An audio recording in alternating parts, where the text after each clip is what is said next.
अब आपको दिखाने जा रहे हैं। आपने अब तक चीन के कोरोना वायरस वुहान लैब के बारे में बहुत सुना होगा, लेकिन वुहान लैब की सबसे बड़ी वैज्ञानिक बैट लेडी, जिसे आप नाम से जानते हैं, आज बैट लेडी से आपको मिलवाने जा रहे हैं टेलीविजन पर। पहली बार ये है बैट लेडी। ये तस्वीर आप देख रहे हैं बैट वुमन की। चीन में इन्हें बैट लेडी कहते हैं। ये वुहान लैब के अंदर की तस्वीर है। टीवी पर पहली बार आज बैट लेडी बोलेगी और हर उस सवाल का जवाब देगी जो अब तक उठाए गए। पहली बार किसी टेलीविजन पर बैट लेडी का इंटरव्यू। ये वुहान लैब के अंदर की तस्वीरें हम आपको दिखा रहे हैं। बैट लेडी किस तरह वुहान में रिसर्च करती थी वो हम आपको दिखाएंगे। इसके अलावा ये वायरोलॉजिस्ट है, खुद ही वुहान इंस्टीट्यूट ऑफ वायरोलॉजी से मास्टर्स डिग्री ली है बैट लेडी ने। लेकिन बैट लेडी की एक और तस्वीर मैं आपको दिखाने जा रहा हूं। कैसे बैट लेडी की टोपी पर मैं आपको दिखाने जा रहा हूं बैट लेडी। ये देखिए, ये वुहान लैब के अंदर की तस्वीर बैट लेडी की। ये कहा गया कि वुहान में चमगादड़ नहीं है, लेकिन ये जो तस्वीरें हैं ये बता रही हैं कि बैट लेडी वुहान के अंदर किस तरह चमगादड़ों पर शोध कर रही थी। वो तस्वीरें हम आपको दिखा रहे हैं जिसमें आप देख सकते हैं बैट लेडी लैब के अंदर बैठी हुई है। बाकायदा लैब के अंदर जो पहना जाता है, जो पूरे संसाधनों से लैस है, ये आप देख रहे हैं। लेकिन आइए अब आपको दिखाते हैं हम कि कैसे बैट लेडी चमगादड़ों के साथ खेल रही थी। ये आपको दिखाने जा रहे हैं। देखिए जरा, ये जो चमगादड़ है, ये देखिए, ये बैट लेडी को आप देख रहे हैं मास्क लगाए हो। फुल स्क्रीन अगर ये तस्वीरें मैं दिखाऊं, बैट लेडी का इंटरव्यू आज मैं दिखाने जा रहा हूं आपको। फुल स्क्रीन देखिए जरा। बैट लेडी की टोपी पर आपको चमगादड़ लटका हुआ नजर आ रहा है। चश्मा लगा रखा है बैट लेडी ने, ध्यान से अगर आप देखिए, और टोपी के ऊपर बैट लटका हुआ है, यानी चमगादड़ टोपी से चिपका हुआ है। ये बैट लेडी की तस्वीरें बता रही हैं कि चमगादड़ और शी झिंगली का क्या ताल्लुक है आपस में। आइए एक और तस्वीर आपको दिखाता हूं मैं कि वुहान लैब में WHO ने कहा कि चमगादड़ नहीं होते हैं, लेकिन ये देखिए, ये जो मैं आपको दिखा रहा हूं सबसे बड़ी तस्वीर, ये फुल स्क्रीन अगर मैं दिखाऊं तस्वीर, कि वुहान लैब के अंदर चमगादड़ मौजूद है। बार बार ये कहा गया वुहान लैब के अंदर की तस्वीरें मैं आपको दिखा रहा हूं। विदेशी मीडिया ने इस तस्वीरों को जारी किया। वुहान लैब के अंदर चमगादड़ मौजूद थे। ये तस्वीरें बता रही है कि अब तक इस बात को छुपाया गया है। देखिए जरा, लैब के अंदर चमगादड़, एक दो नहीं कई चमगादड़ लैब के अंदर मौजूद हैं। देख रहे हैं आप, एक जंगला है जिसमें चमगादड़ आपको नजर आ रहा है। इसी लैब में सारी रिसर्च चमगादड़ों पर हो रही थी। क्या यहीं पर चमगादड़ से वायरस निकाला गया? वो तस्वीर हम आपको दिखा रहे हैं, उस चमगादड़ की तस्वीर। आइए आपको जल्दी से बताते हैं कि बैट लेडी है कौन, ये आपको बताने जा रहे हैं। तस्वीरों के जरिए बैट लेडी को आपने देखा किस तरह बैट लेडी वुहान की वायरोलॉजी लैब में काम करती है और चमगादड़ों पर किस तरह वो रिसर्च कर रही है। लेकिन अब सवाल यह है कि आखिर बैट लेडी है कौन। तो आपको बता दें कि चीन की इस बैट लेडी का असली नाम है डॉक्टर शी झिंगली, जो दरअसल एक वायरोलॉजिस्ट है और 16 साल से, जी हाँ, ये आप देख रहे हैं बैट लेडी को 16 साल से चमगादड़ों पर रिसर्च कर रही है। इसलिए डॉक्टर शी झिंगली को चीन की बैट लेडी कहा जाता है। बैट लेडी का पहली बार टेलीविजन पर इंटरव्यू मैं आपको दिखाऊंगा। क्या कहा है बैट लेडी ने सवालों के जवाब में। 2004 में शी झिंगली ने चमगादड़ों पर रिसर्च शुरू की। इसके बाद 2005 में उन्होंने चमगादड़ों में सार्स वायरस का पता लगाया। 2019 तक, यानी 2004 से 2019 तक शी झिंगली ने 19,000 से ज्यादा चमगादड़ों के नमूने जमा किए। और नमूने जमा करने के लिए शी झिंगली चीन के जंगलों में मौजूद अलग अलग गुफाओं में गई और नमूनों को जमा किया। तो सवाल यही है कि शी झिंगली आखिर कौन है? और टेलीविजन पर पहली बार आप शी झिंगली को सुनने जा रहे हैं। ये चीन में बैट लेडी के नाम से मशहूर हैं, वुहान की लैब की साइंटिस्ट हैं। आज उन सवालों के जवाब देंगी बैट लेडी जो अब तक सिर्फ पूछे गए हैं, उनके जवाब सामने नहीं आए। बैट लेडी ने क्या कहा ये आपको बताएंगे, पहले रिपोर्ट देखिए।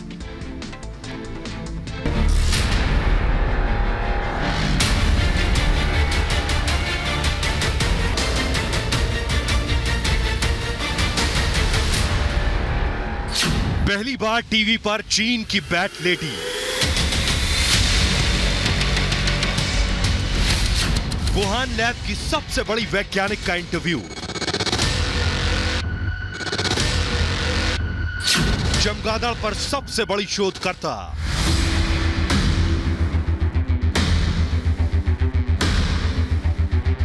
चीन में बैट लेडी के नाम से मशहूर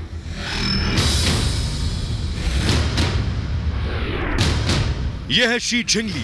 चीन में इन्हें बैट लेडी के नाम से जाना जाता है। बैट लेडी वुहान लैब में साइंटिस्ट हैं। शी जिंगली को खास चमगादड़ में रिसर्च में महारत हासिल है। बैट लेडी हजारों चमगादड़ों के सैंपल लेकर शोध कर चुकी हैं। बैट लेडी से न्यूयॉर्क टाइम्स के पत्रकार ने पहली बार वायरस से जुड़े सवाल किए।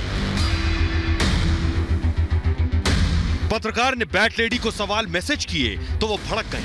बैट लेडी ने कहा कि कैसे उसे कोई कोरोना वायरस से जुड़े सवाल कर सकता है। बैट लेडी ने जवाब देने से मना कर दिया कि उससे कोई ये सवाल नहीं पूछ सकता। लेकिन बैट लेडी ने पहली बार एक एक सवाल का जवाब दिया जो दुनिया जानना चाहती है।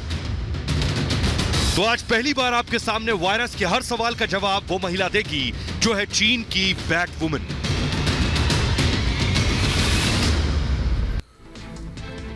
और आइए अब बात उस इंटरव्यू का जिसका आपको इंतजार है कि आखिर शी जिंगली इंटरव्यू में क्या कह रही है। चीन की वुहान लैब की सबसे बड़ी वैज्ञानिक जिसे बैट लेडी कहा जाता है, वो अब आपको वुहान लैब की सच्चाई के बारे में बताएगी।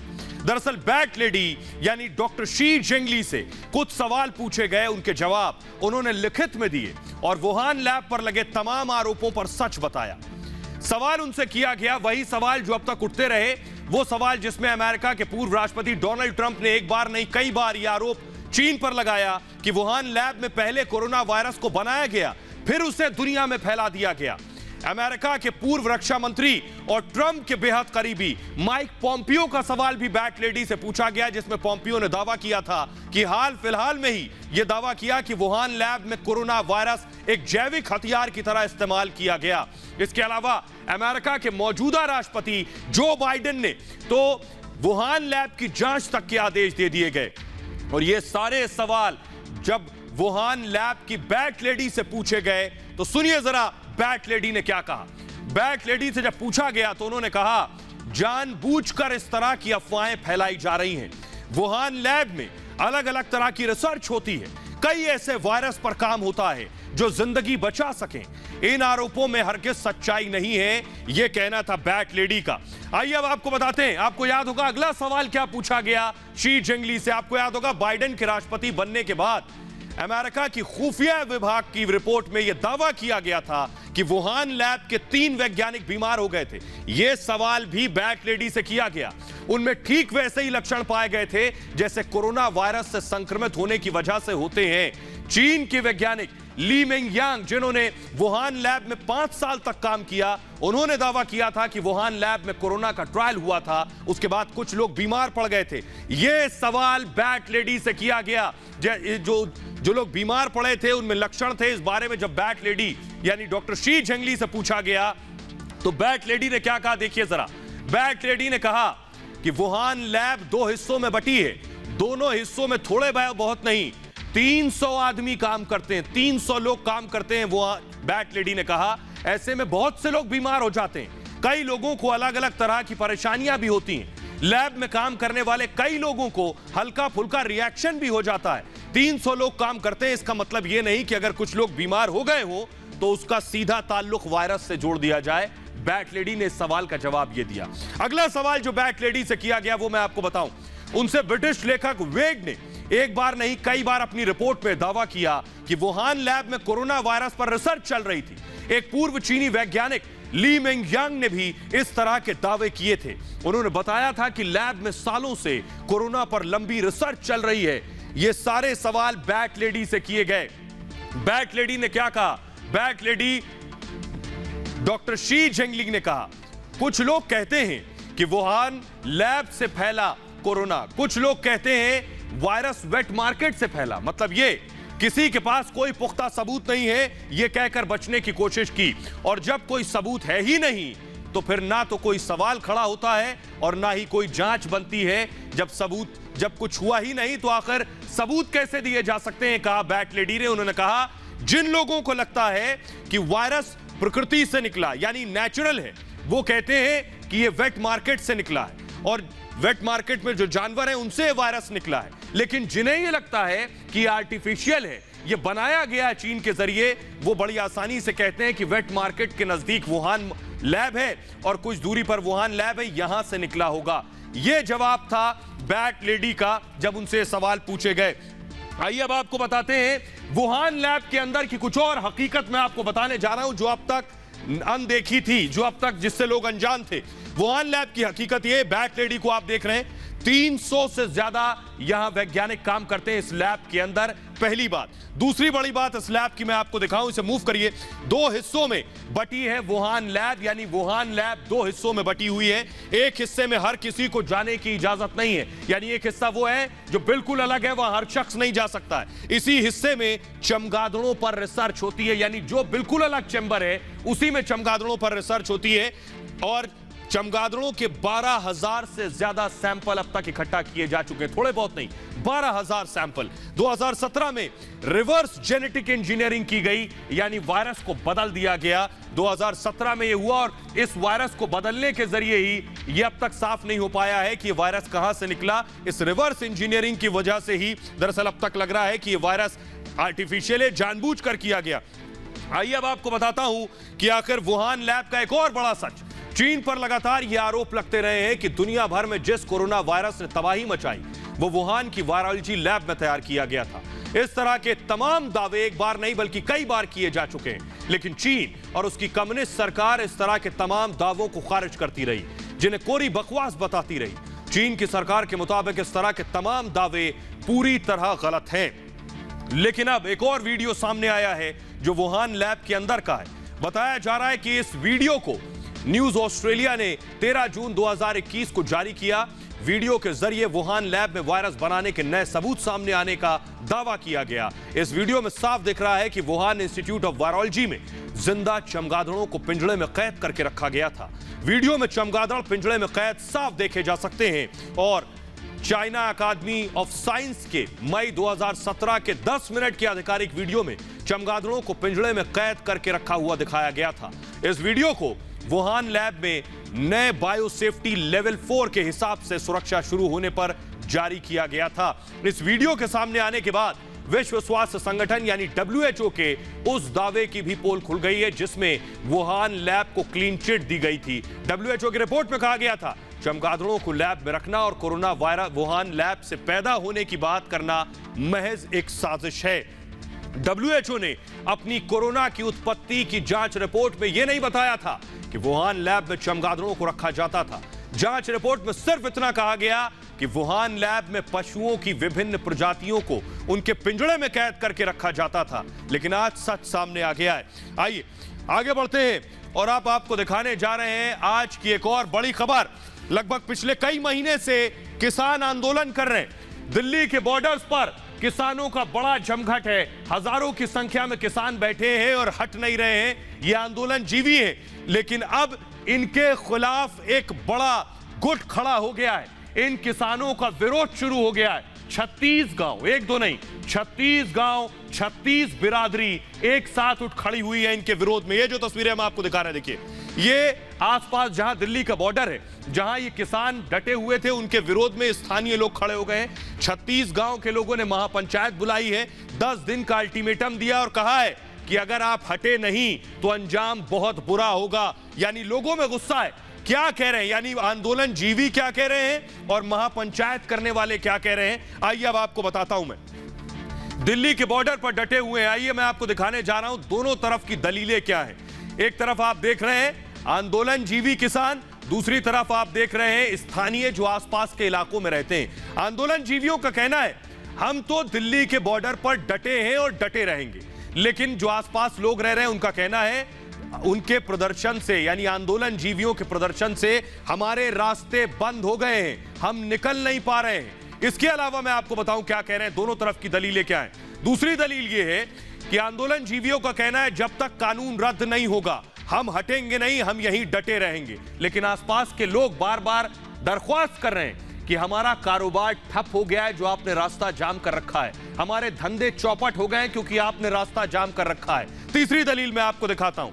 आंदोलन जीवी कह रहे हैं हमारा प्रदर्शन शांतिपूर्ण चल रहा है।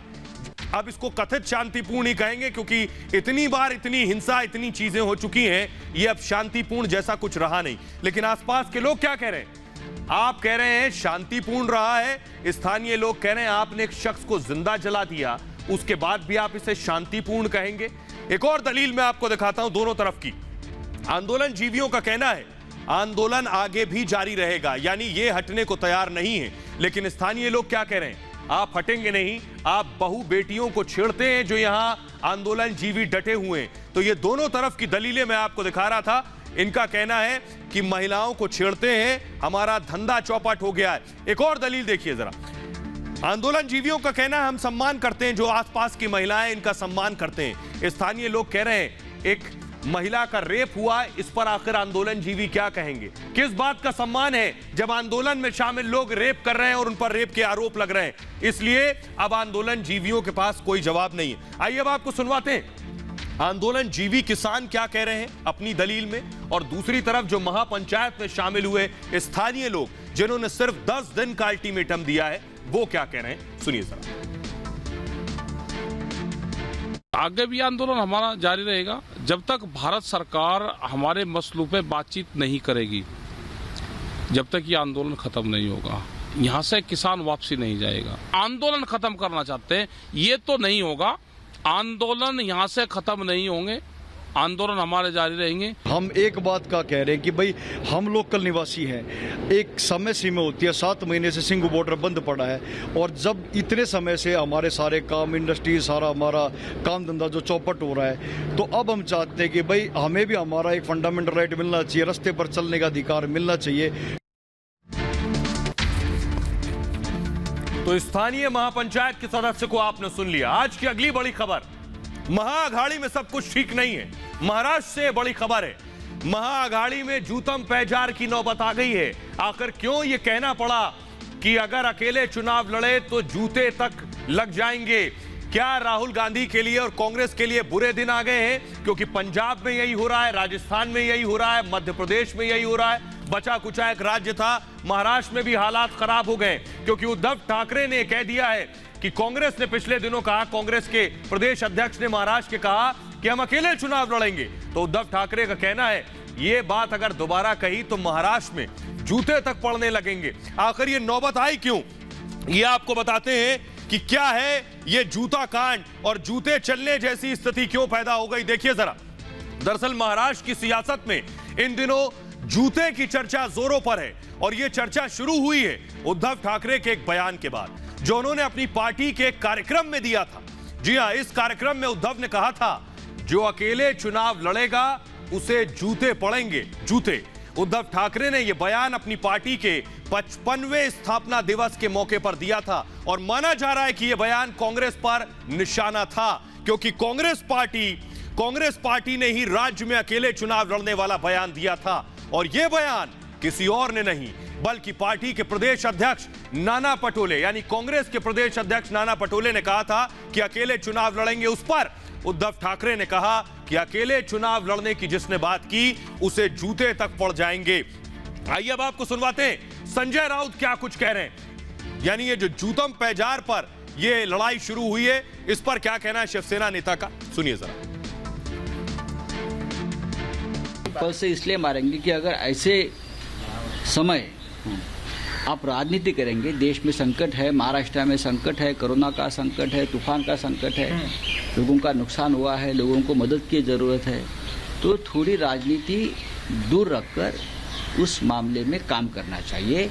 अगर आप कोरोना की संकट में भी राजनीति करेंगे तो लोग चप्पल से मारेंगे हमको सबको, जो राजनीति करते हैं उनको। ये उद्धव जी का कहना है और ये बहुत ही सही है। और आइए अब आपको बताते हैं कि इसकी शुरुआत कहां से हुई, क्या कुछ कहा कांग्रेस ने, उस पर क्या कुछ कहना है शिवसेना का। ये देखिए, सबसे पहले मैं आपको दिखाने जा रहा हूं नाना पटोले पर पलटवार। अब तो ये जनता ही, यानी ये जो जूते वाला कमेंट आया है, इस कमेंट के बाद कांग्रेस का कहना है अब तो ये जनता ही तय करेगी कि किसे जूते पड़ेंगे, यानी महाअघाड़ी में जूतों पर चर्चा हो रही है। शिवसेना क्या कुछ कह रही है उसके बाद देखिए जरा। संजय राउत पर निशाना, संजय निरुपम क्या कह रहे हैं, कांग्रेस को जूता मारने की बात कर शिवसेना ने मर्यादा लांघ दी है, ये कह रहे हैं कांग्रेस के नेता संजय निरुपम। यानी नाना पटोले और संजय निरुपम दोनों निशाना साध रहे हैं, ये मैंने आपको बताया। लेकिन आइए अब आपको बताते हैं महाअघाड़ी में किसमें कितना दम है, ये देख लीजिए जरा। महाराष्ट्र में 2019 में महाराष्ट्र में 2019 की हकीकत में आपको बताऊं, विधानसभा चुनाव के बाद शिवसेना और एनसीपी और कांग्रेस साथ आ गई। चुनाव के बाद साथ आई इस गठबंधन का नाम रखा गया महाविकास अघाड़ी। बीजेपी को रोकने के लिए तीनों दलों का साथ आना जरूरी था, क्योंकि 288 सदस्यों वाली विधानसभा में बहुमत के लिए 145 सदस्यों की जरूरत थी और इन तीनों दलों में शिवसेना के पास 56 विधायक थे और वो बड़ी पार्टी थी। दूसरे नंबर पर एनसीपी थी जिसके पास 54 विधायक थे और तीसरे नंबर पर कांग्रेस, सबसे आखिर में कांग्रेस, जिसके पास थे 44 विधायक। इन तीनों दलों के मिलने से सरकार बन रही थी। दूसरी तरफ बीजेपी सबसे ज्यादा 105 सीटें लेकर भी विपक्ष में बैठने को मजबूर थी। ऐसे में जब तीन दलों से मिलकर कोई सरकार बनी हो तो सत्ता में ज्यादा से ज्यादा हिस्सेदारी के लिए हमेशा खींचतान चलती रहती है और वही स्थिति है। और शिवसेना, कांग्रेस और एनसीपी के बीच यही चल रहा है इस वक्त, ये मैं आपको बता रहा हूं। आइए अब आपको सुनवाते हैं आखिर ये पूरी लड़ाई, हंगामा, पॉलिटिकल ड्रामा शुरू कहां से हुआ। नाना पटोले ने कह दिया कि मैं मुख्यमंत्री बनूंगा, यानी उद्धव अभी तक मुख्यमंत्री हैं। कांग्रेस मुंगेरी लाल के सपने देख रही है कि वो मुख्यमंत्री भी बन सकते हैं, सिर्फ तीसरे नंबर की पार्टी होकर, 44 विधायक होकर। उसके बाद नाना पटोले ने कहा अकेले चुनाव लड़ूंगा। इसने पूरे माहौल को खराब कर दिया। सुनिए जरा। मुख्यमंत्री का चेहरा किसको बनाना ये हाईकमांड डिसीजन करेगा, लेकिन महाराष्ट्र में कांग्रेस को मानने वाला बड़ा वर्ग है।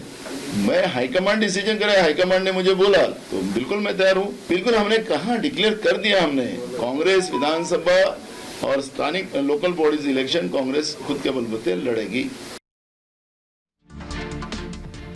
तो आइए अब आपको बताते हैं महाअघाड़ी में मारामारी की हकीकत। दरअसल महाराष्ट्र में महाअघाड़ी सरकार की नींव ही अवसरवाद की सियासत पर पड़ी थी। शिवसेना ने चुनाव बीजेपी के साथ लड़ा। अपनी सभाओं में प्रधानमंत्री मोदी के पोस्टर, बैनर, कटआउट्स और नारे खूब इस्तेमाल किए। लेकिन जब सरकार बनाने की बारी आई तो वो कांग्रेस और एनसीपी के पास चली गई। अब ऐसे में अलग अलग विचारधाराओं वाली पार्टियां भले ही अवसरवाद की जुगलबंदी कर लें, लेकिन चुनाव में जनता को जवाब देना मुश्किल हो जाता है। और इसकी शुरुआत हो रही है अगले साल मुंबई के बीएमसी चुनाव से। बीएमसी चुनाव में जो पार्टी ताकतवर बनकर उभरेगी वो सरकार में भी हावी रहेगी और गठबंधन की सियासत में भी उसका असर दिखेगा। कांग्रेस यही कोशिश कर रही है। उसे पता है कि अगले साल बीएमसी चुनाव में उसका अच्छा प्रदर्शन रहा तो सत्ता में उसका दबदबा बढ़ेगा और फिर अगले चुनाव में अगर गठबंधन के साथ मैदान में जाना हुआ तो इसका फायदा भी मिलेगा। और यही वजह है कि कांग्रेस ने ढाई साल के मुख्यमंत्री का शिगुफा छेड़ दिया है ताकि वो चर्चा में बनी रहे, शिवसेना पर दबाव बनाए और इस मकसद में वो कुछ हद तक कामयाब भी रही है। भले ही शिवसेना ने इसे सिरे से खारिज कर दिया और 5 साल तक कुर्सी छोड़ने से इनकार कर दिया, लेकिन आपको बताएं दबाव बनाने में वो कामयाब रही। ये बयानात यही बता रहे हैं। आइए अब आपको बताता हूं मैं कि इन नूरा कुश्ती के बीच, सियासी नौटंकी के बीच एक और शिगुफा छेड़ा गया है। शिवसेना के विधायक प्रताप सरनाइक ने क्या कहा है, देखिए जरा। यानी महाविकास अघाड़ी 3 पार्टियों की सरकार है, लेकिन प्रताप सरनाइक का कहना है कि दरअसल प्रताप सरनाइक कह रहे हैं कि शिवसेना को बीजेपी के साथ आ जाना चाहिए। यह कहना है प्रताप सरनाइक का।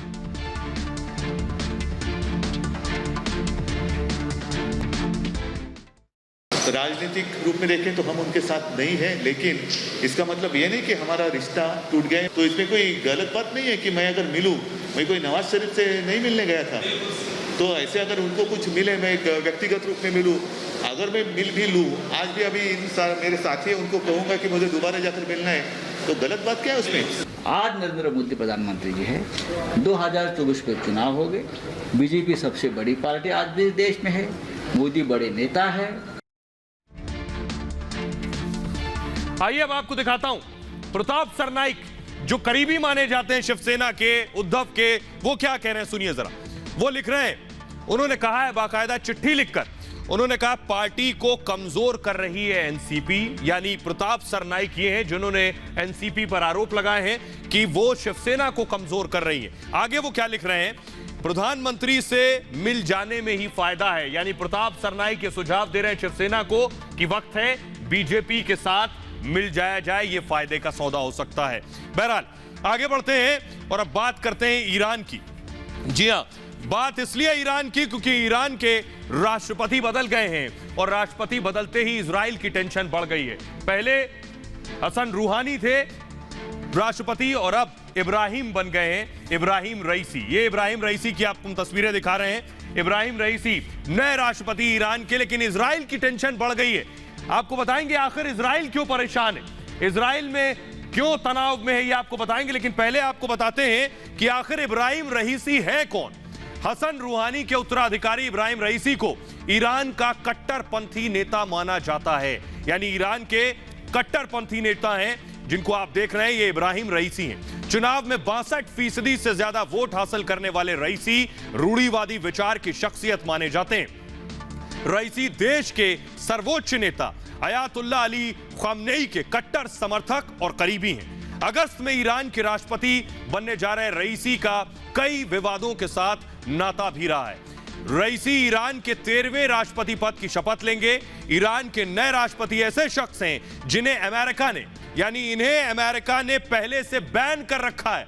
जो राष्ट्रपति ईरान का बनने जा रहा है उसे दुनिया के सबसे शक्तिशाली देश अमेरिका ने बैन किया है। इब्राहिम रईसी ईरान के न्यायाधीश भी रहे हैं, यानी ये जज भी रह चुके हैं और कई विवादित फैसलों के लिए वो दुनिया भर में आलोचनाओं के शिकार भी हुए हैं। आइए आपको बताते हैं, इनके राष्ट्रपति बनने के बाद प्रधानमंत्री नरेंद्र मोदी ने फौरन ट्वीट किया है और इन्हें बधाई दी है। वो आपको दिखाने जा रहे हैं प्रधानमंत्री का ट्वीट आपकी टेलीविजन स्क्रीन पर। प्रधानमंत्री मोदी ने लिखा है, नजदीक से अगर दिखाइए, ईरान का राष्ट्रपति चुने जाने के लिए इब्राहिम रईसी को बधाई। भारत और ईरान के संबंधों को आगे मजबूत करने के लिए दोनों देश, मैं उनके साथ मिलकर काम करूंगा, ये प्रधानमंत्री नरेंद्र मोदी ने ट्वीट किया। तो अब रईसी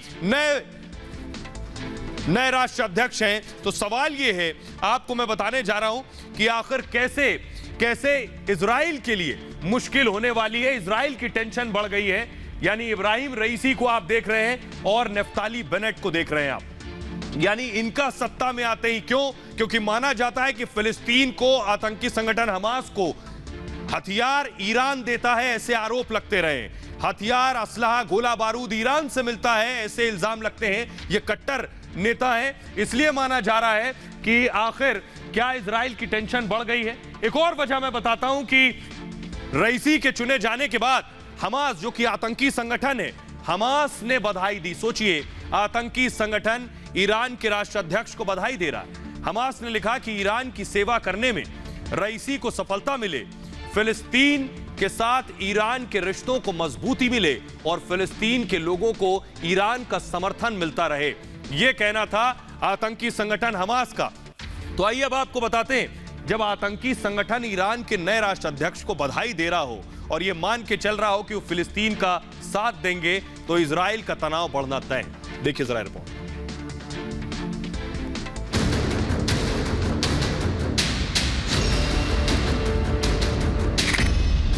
रईसी के राष्ट्रपति बनने से टेंशन में इजराइल। इजराइल ने रईसी को बताया तेहरान का कसाई। इजराइल ईरान में फिर बढ़ेगा गतिरोध। हमास के साथ ईरान, अब क्या करेगा इजराइल। ईरान के कट्टरपंथी इब्राहिम रईसी के नए राष्ट्रपति बनने से इजराइल की टेंशन बढ़ गई है। इजराइल के विदेश मंत्री ने रईसी को तेहरान का कसाई तक बता डाला। इसी से अंदाजा लगाया जा सकता है कि रईसी के राष्ट्रपति चुने जाने से इजराइल खुश नहीं है। इजराइल ने ईरान में हुए चुनाव पर भी सवाल उठाए हैं। दरअसल ईरान के परमाणु कार्यक्रम को लेकर इजराइल हमेशा से सवाल उठाता रहा है। इजराइल का मानना है कि ईरान का परमाणु कार्यक्रम शांतिपूर्ण उद्देश्य के लिए नहीं है। वहीं ईरान अपने परमाणु वैज्ञानिक की हत्या और परमाणु संयंत्र पर हादसे के लिए इजराइल को जिम्मेदार ठहराता है। अब विवादित छवि के रईसी के राष्ट्रपति बनने से दोनों देशों के बीच एक बार फिर टेंशन बढ़ गई। और आइए अब आपको बताते हैं कि इधर ये जो इब्राहिम रईसी हैं, ईरान के नए राष्ट्रपति, दरअसल ये मुख्य न्यायाधीश रहे हैं ईरान के। और मैंने आपको बताया कि आतंकी संगठन हमास ने बधाई दे दी इनके राष्ट्रपति पद संभालते ही। दूसरी तरफ इजराइल ने क्या कहा है, ये सुनिए। इब्राहिम रईसी के राष्ट्रपति चुने जाने से इजराइल की टेंशन और परेशानी बढ़ गई है। रईसी अगस्त में राष्ट्रपति पद संभालेंगे, लेकिन इजराइल ने जिस तरह से रईसी के राष्ट्रपति बनने पर प्रतिक्रिया दी है, उससे आगे के वक्त में तनाव के और बढ़ने के आसार हैं। इजराइल के विदेश मंत्री ने, सोचिए, विदेश मंत्री ने साफ साफ कहा है कि रईसी के राष्ट्रपति बनने से ईरान में कट्टरपंथियों की पकड़ मजबूत हो जाएगी और ईरान का परमाणु कार्यक्रम और आगे तेजी से बढ़ जाएगा। इजराइल ने तो रईसी को तेहरान का कसाई तक बता डाला है। दरअसल ईरान और इजराइल सीधे युद्ध से बचते रहे और दोनों देशों में लंबे समय से तनाव बना हुआ है। इजराइल हमास युद्ध के दौरान ईरान ने खुलकर हमास का समर्थन किया था। ईरान हमेशा से इजराइल और फिलिस्तीन को तरजीह देता रहा है, यानी फिलिस्तीन को महत्ता देता रहा है। वहीं इजराइल ईरान के परमाणु कार्यक्रम को लेकर हमेशा से चिंतित रहा है और सवाल खड़े करता रहा है। सत्ता परिवर्तन के साथ ईरान ने सऊदी अरब के साथ संबंध बहाली की कोशिश शुरू कर दी है। इससे पूरे मिडिल ईस्ट में समीकरण बदल सकते हैं। अगर सऊदी अरब का साथ ईरान को मिल जाता है तो यह इजराइल के से बड़ा झटका होगा। दरअसल ईरान एक मुस्लिम बहुल राष्ट्र है तो इजराइल एक यहूदी राष्ट्र है। ईरान इजराइल संबंध में दरार की क्रांति के साथ ही शुरू हुई थी, जो वक्त के साथ लगातार और बढ़ती जा रही है। आइए अब आपको दिखाता हूं कि विवादों के रईसी कैसे हैं। यानी ये जो नए इब्राहिम रईसी ईरान के राष्ट्रपति बने हैं, इनके साथ विवादों की लंबी चौड़ी लिस्ट है। आइए आपको दिखाते हैं कौन कौन से विवाद रईसी के साथ जुड़े हैं। ईरान के नए राष्ट्रपति रईसी का विवादों से पुराना नाता रहा है। ईरान के न्यायाधीश रहे रईसी ने विवादित फैसला सुनाया था और जरा फैसला देखिए इनका। 5000 राजनीतिक कैदियों को 5000 राजनीतिक कैदियों को सजाए मौत दी थी, यानी मौत की सजा सुनाई थी 5000 लोगों को एक साथ, क्योंकि ये मुख्य न्यायाधीश भी ईरान के हैं। 1988 में रईसी ने फैसला सुनाया था। सामूहिक फांसी के फैसले का यह हैरान करने वाला मामला था। जिन 4 जजों की बेंच ने यह अजीबोगरीब फैसला सुनाया था, रईसी उनमें से एक थे। उनकी भूमिका को लेकर सवाल उठे थे। दुनिया भर में रईसी के इस फैसले की आलोचना हुई थी, लेकिन रईसी ने ना तो कभी अपने फैसले को लेकर माफी मांगी और ना ही कभी सफाई दी। तो ये विवादों का पुराना नाता रईसी का रहा है। लेकिन आपको बताते हैं कि भारत के साथ कैसे संबंध ईरान के रहे हैं और रईसी के आने से क्या इन संबंधों में कुछ फर्क पड़ेगा।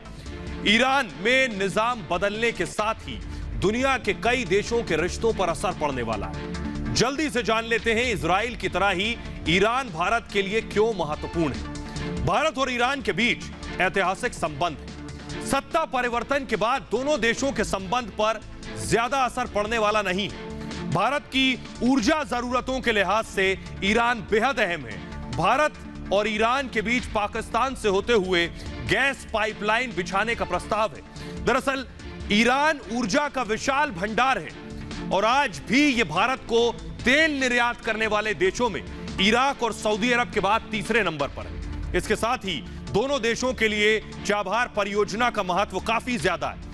यह दोनों देशों की पहुंच को यूरोप के साथ एशिया के बड़े बड़े बाजारों तक करेगा। और प्रधानमंत्री मोदी ने नए राष्ट्रपति रईसी को बधाई देते हुए मजबूत संबंध पर जोर दिया है। यानी प्रधानमंत्री नरेंद्र मोदी ने भी कहा है कि दोनों देशों के मजबूत संबंध बहुत अहम और जरूरी हैं। तो दोनों देशों के रिश्ते आगे कैसे मोड़ लेते हैं ये आगे हम देखेंगे, लेकिन जाते जाते आपको तस्वीर दिखाते हैं हरियाणा के मुख्यमंत्री मनोहर लाल खट्टर की। बिल्कुल अलग रंग में नजर आ रहे हैं। देखिए जरा, मनोहर लाल खट्टर को आप देख रहे हैं। ये देखिए मनोहर लाल खट्टर इस वक्त बाहर हैं और ये देखिए मजे ले रहे हैं रोमांच के। ये देखिए जरा तस्वीर, फुल स्क्रीन जरा मैं दिखाऊं, फुल स्क्रीन तस्वीरें दिखाऊं। आप देख रहे हैं हरियाणा के मुख्यमंत्री मनोहर लाल खट्टर को।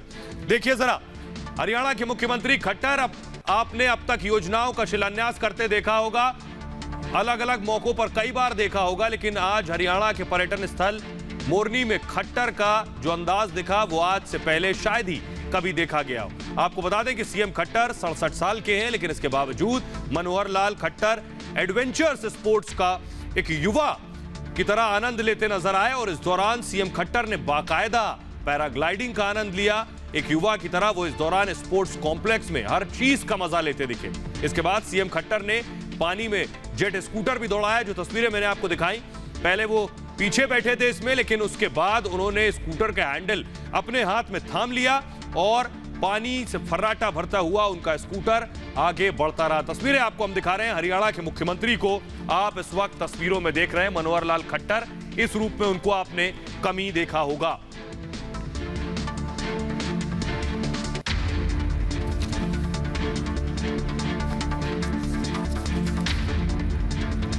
और फिलहाल ये भारत की बात है में इतना ही। अपना बहुत ख्याल रखिए। एक छोटे से ब्रेक के लिए रुक रहे हैं, लौट रहे हैं कुछ और बड़ी खबरों के साथ।